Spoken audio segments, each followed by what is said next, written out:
Hey there, welcome to Burnout to Thriving, the podcast where we toss perfection out the window and embrace the beautiful chaos of being a woman in a patriarchal world.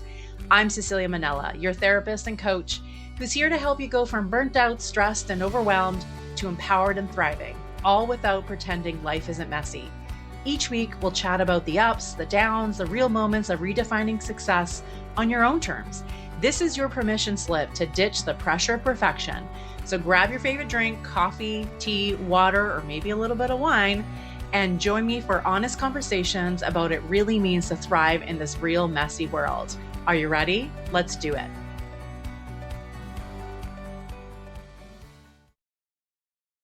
Do you ever find yourself just being a little frustrated with people in your life and how they're reacting to you? I say this because I've been having a lot of conversations recently about how women over plan, overperform, and are just feeling exhausted.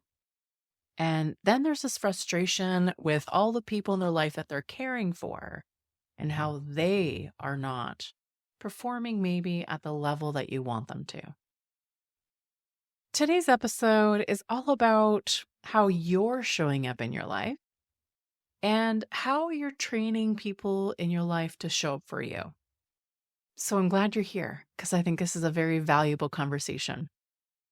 You know, there's something about women in general, especially true though for high performing women, women in business, intelligent women, that we overcompensate for everyone in our life. Now, that can be kind of rooted in a little bit of, that saying, let me just do it. I'll do it better myself, or I can get it done quicker, or I'm really good at this, or anything like that. If you find yourself ever saying those things, I am speaking to you specifically. Now, there's this really great feedback loop for women around, this over perfection of her performance and doing it really well, because there's a lot of accolades that come with it.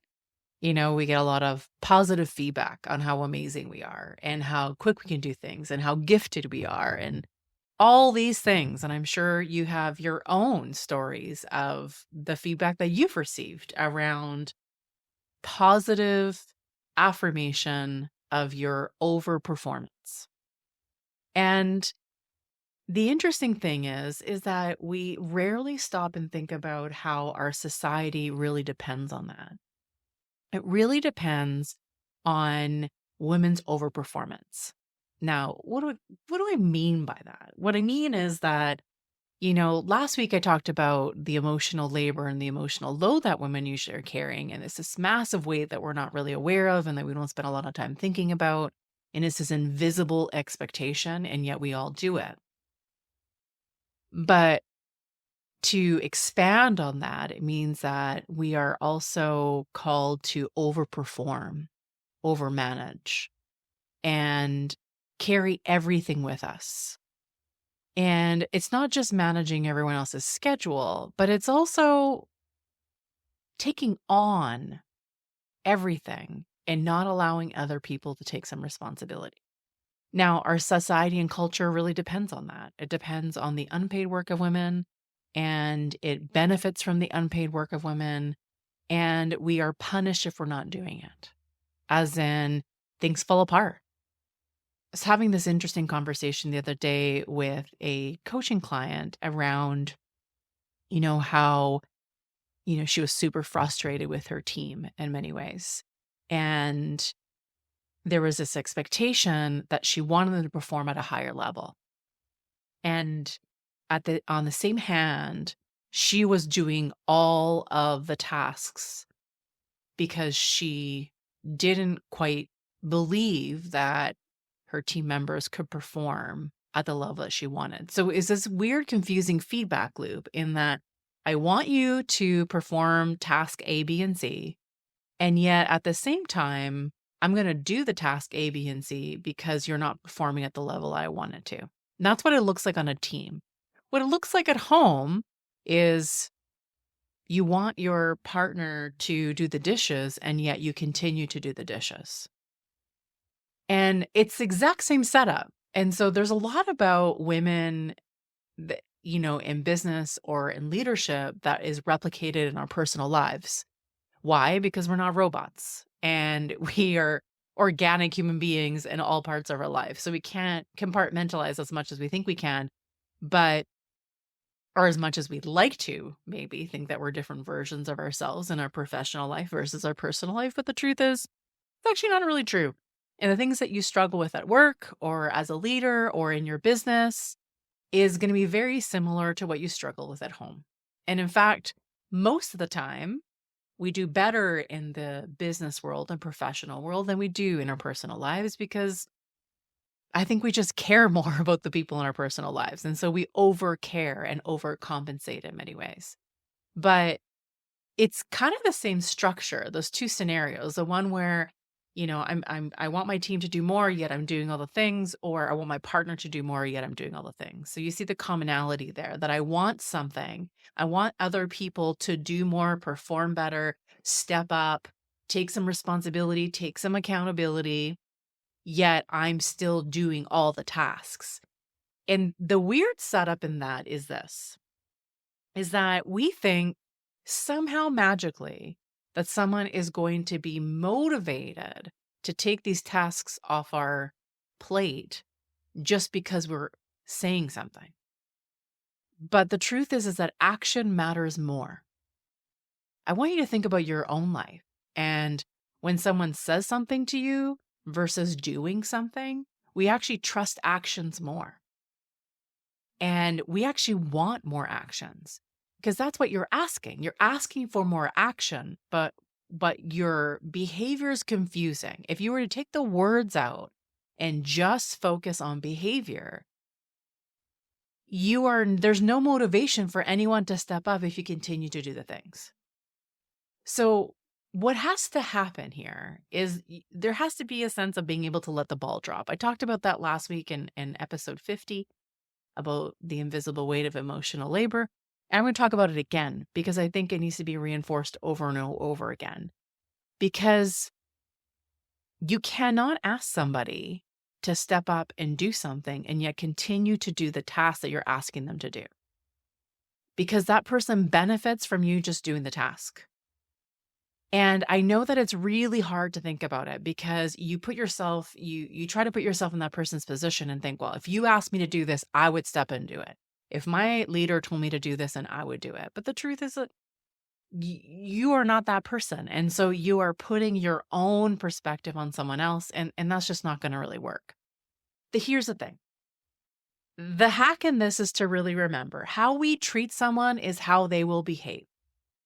So if I treat a team member, somebody I'm supervising, one of my admin staff or my colleague or someone on my team, if I treat them as if they cannot do this task or they can't do it good enough, fast enough, quick enough, whatever enough it is, then they're going to step into that role that I've prescribed for them. If I treat my partner like he's incapable of doing the dishes properly, or to my standard, then that's what's going to happen. When we treat people as if they're fragile, they behave as if they're fragile. And part of this is shifting our leadership role. And this isn't just leadership at work, but leadership in your life. And what does it mean to be a leader in your life? It means having clarity of vision. It means showing up, knowing what your strengths are. It means showing up and being able to give direction, know where your genius and brilliance is, and also being able to delegate. Because there's no badge of honor being able to do it all. I know you can do it all. And in fact, you're probably surrounded by people who also believe that and know that to be true, that you can do it all. And there are other women in your circle that you believe they can do it all. And you think that they make it look easy. And they're looking at you thinking that you make it look easy. And we're in this weird, silent, but agreed upon competition with each other to see who can do it better and look really good doing it or making it look really easy. But what we fail to realize is on the inside, we're all just feeling not good enough, feeling like we're failing, feeling really insecure, being afraid that we're going to be found out that we're not perfect. We're all on the inside feeling very similarly, yet we're looking at each other thinking the other one's got it all figured out and that we're trying to achieve this. It is the greatest setup of patriarchy, is pitting women against each other in this way. And I'm here to encourage you to show up just a little bit differently. And what that means is, one, you've got to be able to let the ball drop. I know this is really hard for you. It's hard for me. It's hard for everybody. I want you to know that you can let the ball drop because the world is not going to end. Now, I'm not talking about letting the ball drop when it comes to really big outcomes or finances or the movement of your business or, do or die decision making, because trust me, those are not the moments in which you are frustrated, because those are the moments where you step into your brilliance, into your genius, and you rock it. I know that you do. That is not what I'm talking about. I'm talking about the millions of little tiny tasks, or even sometimes medium to larger tasks, that you are managing, micromanaging, have on your plate that should not be on your plate, that you are tracking all the time. Those are what I'm talking about. You got to let the ball drop, whether dinner gets made a certain way, or the dishes are done a certain way, or the bathroom gets cleaned, or the laundry gets folded, or at work, whether that's not reaching a deadline, whether that means that the project needs to be postponed, whether that means that things aren't going to go out exactly on time perfectly. You have to let the ball drop a little bit. And here's why. Because the second part of it is, so one, you got to let the ball drop. Two, you have to ensure that the person that you want responsible for that task can see that the ball's going to get dropped if they don't do their job. So whether that's your teenager at home who you want to do the dishes because you're exhausted from loading and unloading, you're so tired of nagging, you have to let that person see that the ball is being dropped when they don't do the task. If we are constantly rescuing people and doing it for them, it's not teaching them that they have responsibility and accountability to the task that they're responsible for. We rescue them from the feeling of discomfort. Change comes in discomfort. You know this because you are someone who has changed out of discomfort. When things are not working, you change. When a system is not working at work, you make a change. When some sort of structure of what's happening in your business or at work or in the leadership team, you will propose a change. So discomfort leads to change. And that's how you're motivated. And this is what you do really well. And yet, sometimes how we treat other people is completely opposite to how we function ourselves. And we rescue them from the discomfort of failing.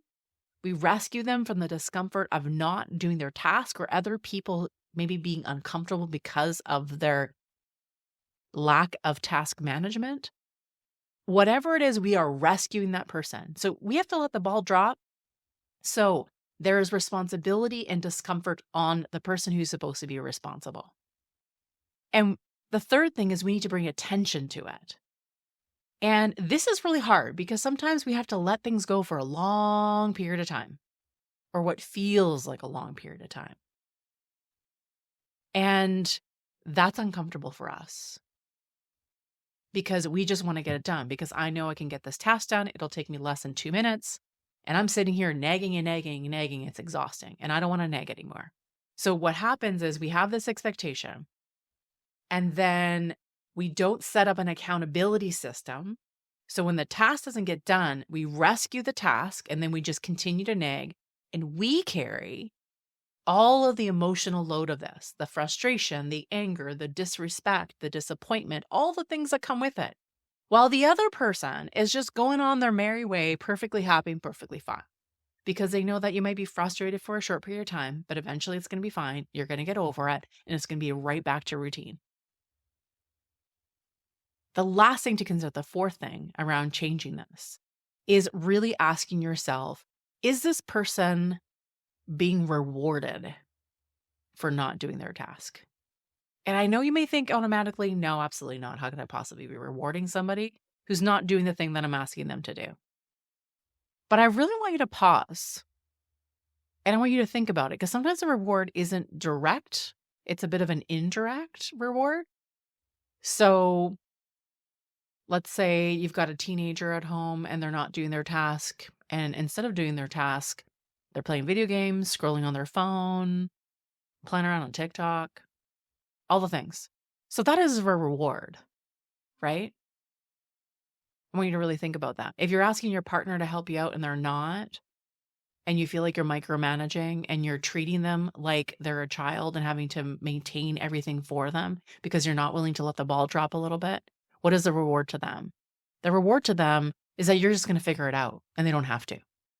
So it's not a skill that they have to develop. It's not a discomfort. They will put up with a little bit of your frustration, but there won't be change involved. The reward on a team of somebody who doesn't fulfill their role because you're doing it for them or you're rescuing them from the discomfort of failure means that they keep their job and they continue on the same path and they think they're doing okay.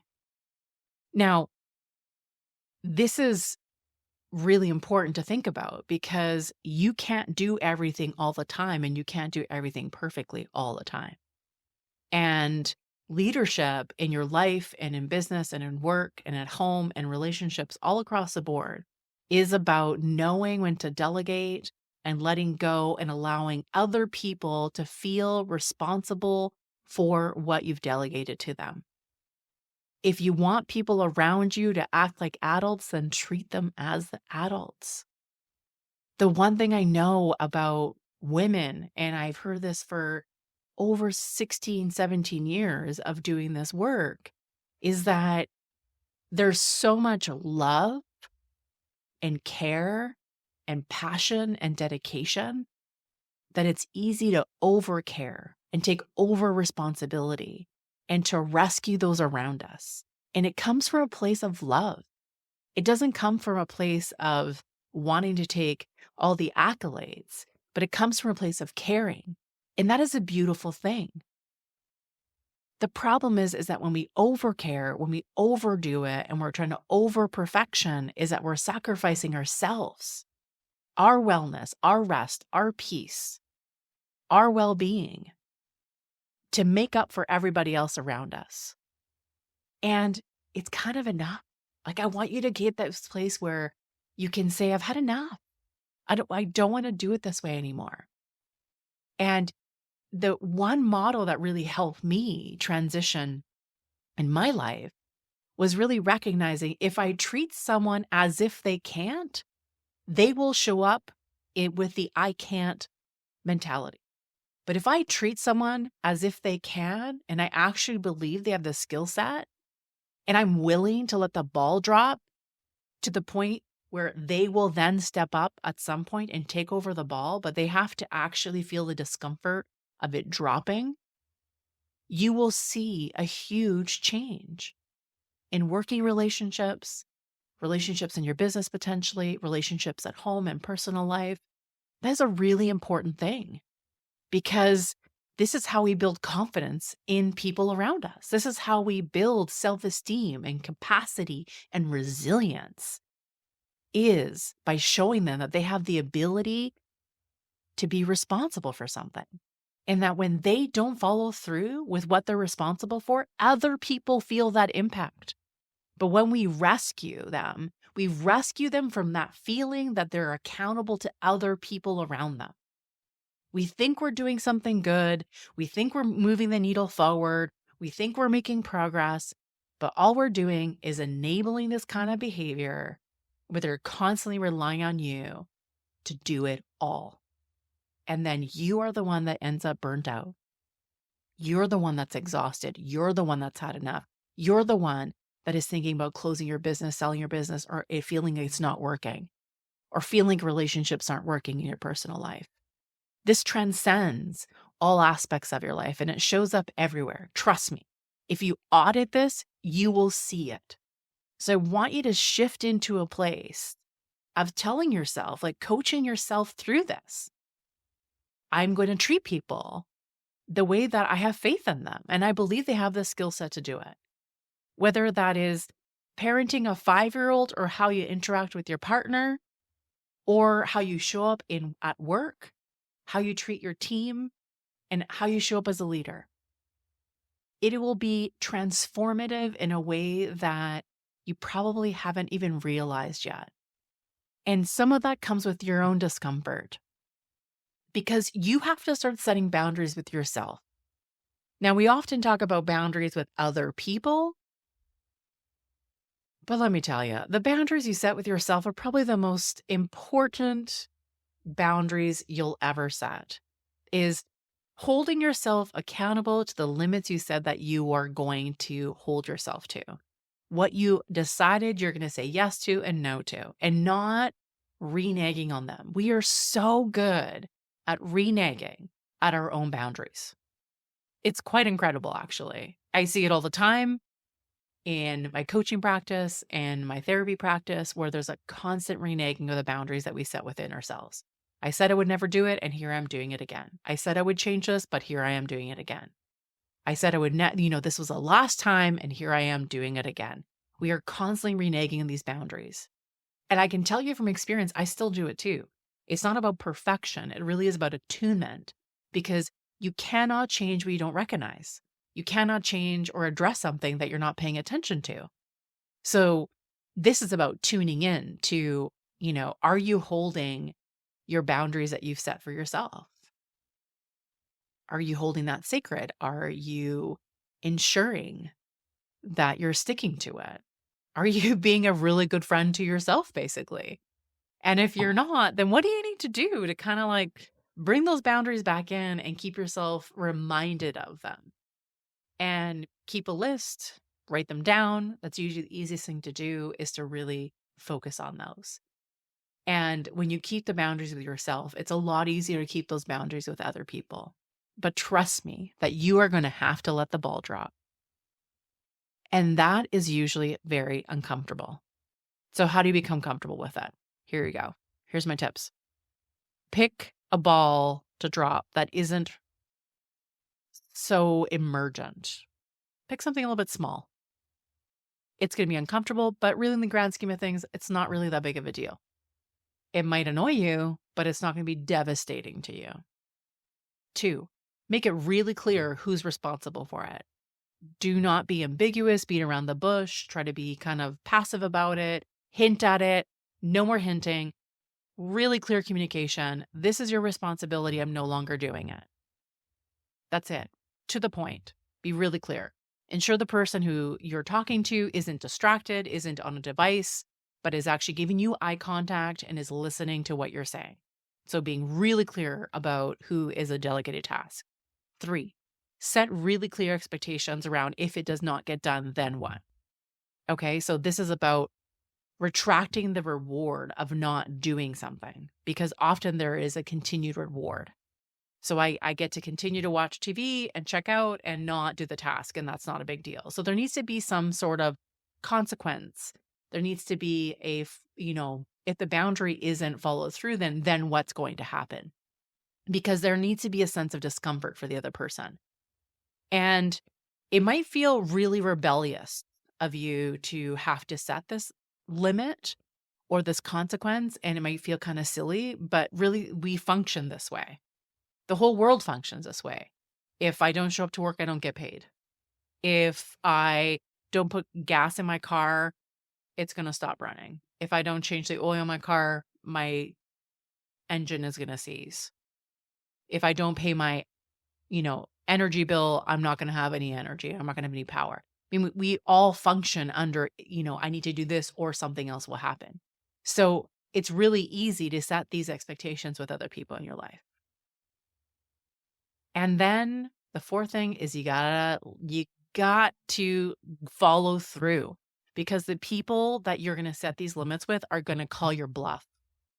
And if you are doing this with youth or kids in your life, potentially your partner, personal relationships are always the hardest because they are the ones that challenge you the most. They are going to challenge you. They're not going to believe you. So you are going to have to sit in the discomfort of the mess, of not having dinner done, of not having the laundry done. Whatever it is that you're delegating, you're going to have to sit in the mess of someone missing their appointment because you're no longer tracking it, or they're not calling the doctor to set their own appointment or their dentist appointment, that they missed the appointment because you're not reminding them 20,000 times in a week that they have an appointment. You're going to have to sit in the discomfort of it and let it fall. You're going to have to let the ball fall. Trust me, I get it. It's not easy. It's hard, but you can do it. I have 100% faith in you that you can power through the discomfort of this and you can let that ball drop. And then when it drops, you highlight that to the other person and say, this was your responsibility. What got in the way of you doing this? We're not rescuing and we're not blaming. We're being curious and asking questions. This is not acceptable. It's not acceptable that they drop the ball because it impacts other people. And so we hold them accountable to the responsibility of the task that we've asked them to do. So we need to treat people like whole people, capable people who have skills and abilities and resilience, and they have thinking power, and stop treating them like they need to be rescued all the time. Because if you continue to treat them that way, they will expect you to rescue them and they will not step into their own power. We think we're doing them a service by helping them, but in fact, we're preventing them from growing. And that is not good. I know that's not what you want. I know you want to make their life easier. You want to make it happen faster. Whatever it is, I know you have really good intention. But the outcome is we're basically preventing people from growing and learning. We are rescuing them from that experience. Because I know as sure as shit that the reason that you are where you are in your career, in your business, in your life is because you have learned through the discomfort, because you've learned by having balls dropped that you don't do it anymore. That's how you learned. So other people also need to learn in the exact same way. And you need to sit in being a little bit discomfort and letting it happen. I trust that you can do this. I have 100% so much faith that you can do this. And I also have so much assurity, 100% know that this is actually going to change your life in so many ways. I hope you found this podcast helpful. Would love for you to leave me a review, hit the follow button. The podcast continues to grow and I really appreciate it. It means the world to me. If you have some feedback, shoot me off an email. I receive emails a few times a week and it's absolutely lovely to hear words from listeners around whether they found the podcast helpful and what they took away from it, and people sharing it. It means the world to me. So until next time, keep on thriving.